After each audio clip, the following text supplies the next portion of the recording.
ना हुआ। यूपी संभल से। जी बोलिए, क्या बोलना है सर, आप आई लव यू कहना इन्हें कहना। मैं आता हूँ आ रहा हूँ। ये तो पॉलिटिकल पार्टीज के बीच में आई लव यू हो रहा है, और वो कितने सीरियस है ये मुझे नहीं मालूम, लेकिन जब मैं कहता हूँ किसी से तो मैं बहुत सीरियसली बोलता हूँ। ऐसे नहीं बोलता कि मैं आई लव यू भी कह रहा हूँ और उसकी बात की भावनाओं को नहीं समझ रहा। वहां तो चटक जाता है, लेकिन एक बार जब आप किसी से कहते हैं कि मुझे मोहब्बत है या इश्क है या आपके प्यार में मैं डूबा हुआ हूं, तो उसमें फिर जिंदगी भर निभाना होता है। जी आप संभल से हैं, बोलिए अपनी बात कहिए। आई लव यू की बात कर रहे हैं आप। हाँ। कम से कम बीजेपी के लोगों को समझा दो आई लव यू क्या होता है। बीजेपी वालों को समझा दो कि आई लव यू क्या होता है। नफरत के अलावा कोई जुबानी जान नहीं। वो नफरत के अलावा वो दूसरी। हाँ जी, एक शेर है मोदी जी के लिए। मोदी एक शेर है मोदी। पहले अपना नाम बताइए। मेरा नाम अरशद है। अरशद भाई बहुत। अब आप इरशाद, अब आप कहिए अपना शेर कहिए इरशाद भाई। क्योंकि मोदी जी ने इतनी नफरत फैलाई है। हाँ कोई बात नहीं। मैं एक मिनट हल्ला नहीं, मैं बात करने का सलीका भी है इनके पास, और बात को सुनना जरूर चाहिए। जी। इतनी आसानी से मिलता नहीं जालिम का खिताब। इतनी आसानी से मिलता नहीं जालिम का खिताब। उससे कह दो अभी जुल्म सितम और करे। मुझे पता नहीं आपके अंदर कितना यूपी के अंदर मुसलमानों पर इतना जुल्म हुआ है। हमारे सबसे बड़े नेता आजम खान साहब थे, उनके ऊपर खाम खां 27 महीने जेल में रखा उन्होंने, और इतने केस लगा दिए, इतने डाकू सुल्ताना के ऊपर भी नहीं थे। देखिए आप बताइए। मैं बता रहा हूँ डाकू सुल्ताना के ऊपर भी नहीं कोई बात नहीं। अरशद भाई आपने कहा, और मैंने अक्सर ये बात कही है कि आप अगर घर में हैं और घर में रहते हैं और आपको कोई चीज अच्छी नहीं लगती तो कहिए, लेकिन कोई विदेशी आके कहेगा तो ये तो बिल्कुल मुझे मंजूर नहीं। लेकिन आप अरशद भाई कहिए बिल्कुल कहा मैंने, बात आपकी सुनी, मैंने हटाया नहीं माइक आपसे।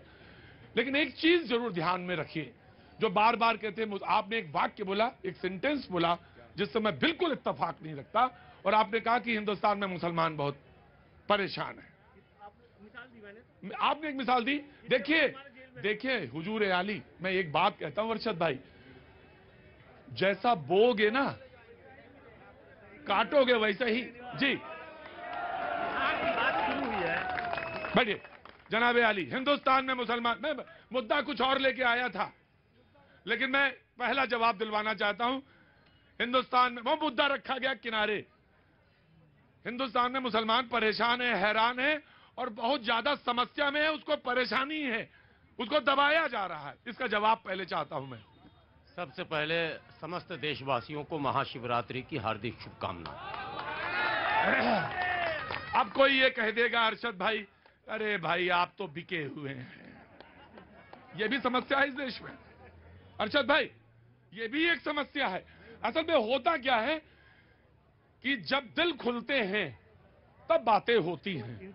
मैं अगर आपको अपनी न्याय व्यवस्था में, अगर आपको अपनी न्याय व्यवस्था पे भरोसा नहीं है तो फिर बड़ा मुश्किल है। जब फैसला जहां से भी आए उस पर भरोसा रखिए, और अगर लगता है कि गलत है फैसला, अरशद भाई सुनिए, अगर गलत है तो सुप्रीम कोर्ट तक जाइए और सुप्रीम कोर्ट से फैसला लीजिए। जी वहां भी नहीं हो पाया तो फिर अब आप ये काम करिए, फिर आप ये करिए कि एक मिनट आता हूं। इससे आगे तो खैर सुनने की जरूरत नहीं है। देखिए इन्होंने मुद्दा आजम खान साहब का उठाया। आजम खान साहब कद्दावर नेता थे, अब तो खैर नहीं है, लेकिन जब वो हुकूमत में थे, पता नहीं अरशद भाई संभल से, मैं संभल भी गया हुआ हूँ, हसनपुर भी गया हुआ हूँ, मैं भी जमीन पे खूब दौड़ता हूँ। और सबसे बड़ी बात, मैं आजम खान साहब जब जेल में थे तो उनके घर भी गया हूं, और यूनिवर्सिटी में भी फैक्ट फाइंडिंग के लिए गया था कि जो मुकदमे उन पर हुए। देखिए पॉलिटिकल जो बदले की भावना वो थोड़ा बहुत तो सब में चलता है, मैं मानता हूं, मैं मान लेता हूं। जिसको भी सत्ता मिलती है बिल्कुल मैं मान लेता हूं, करता है। अब आप कहेंगे कि योगी जी दूध के धुले हैं, वो बात नहीं। हाँ। सब लोग करते हैं ये काम। वो काम आजम खान साहब ने भी पहले के जमाने में कर रखा है। आजम खान साहब कितने दूध के धुले हैं। जब बसपा के साथ सरकार थी तो बहन जी का क्या स्टेटमेंट है वो जरा आज भी नोट कर लिया जाए। आजम खान ने क्या क्या नहीं किया, किसके कहने पर किया। आजम खान से मुस्लिम मतदाता कितने खुश हैं रामपुर में, वो जमीन पर जाकर सर्वे करने की जरूरत है। और आजम खान सत्ता में रहते हुए किस तरह से उनका जो लाइफ स्टाइल था वो शहंशाह वक्त की तरह रहते थे। उन्होंने वक्त के साथ या वक्त की प्रॉपर्टी के साथ जो कुछ किया वो सब कुछ सब लोग जो नजदीक में है वो जानते हैं। मैं एक चीज कह सकता हूं कि कोई अगर अच्छी तरह से रहता है या उसका रख रखाव या पहनना अच्छा है तो उसमें कोई बुराई नहीं, लेकिन मैंने एक बड़ी नुक्तन बहुत गंभीर बात कही आपसे, और उसको बहुत ध्यान से सुनिएगा।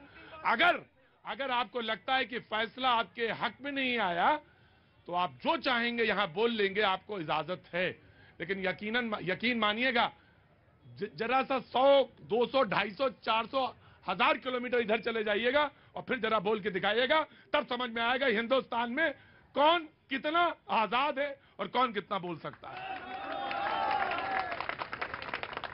ये इस बात पे यकीन रखिएगा, बिल्कुल यकीन रखिएगा, इस देश में आजादी है बोलने की। बहुत ज्यादा तो मुझे नहीं मालूम, लेकिन मुझे इतना मालूम है कि आपको इतना बात आप कहते कहते यहां तक कह गए कि सुप्रीम कोर्ट भी चले गए तो वहां से भी नहीं हुआ और कुछ मजा नहीं आया।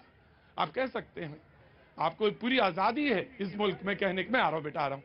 लेकिन मैं आज का जो मुद्दा था उसी पे लौटूंगा, और आज का मुद्दा कुछ और है। मुद्दा यह है कि विपक्ष कहता है कि सब अगर एक हो जाएं तो ये जो लोग हैं, ये लोग कौन, बीजेपी वाले, ये 100 के नीचे सिमट जाएंगे। अब होने वाला या नहीं होने वाला ये मुझे नहीं मालूम। ये आई लव यू कहने में कभी कभी हिचक हो जाती है। इलू मतलब I love you. FIR number 208 शनिवार रात 10 बजे से लगातार सिर्फ News 18 इंडिया पर।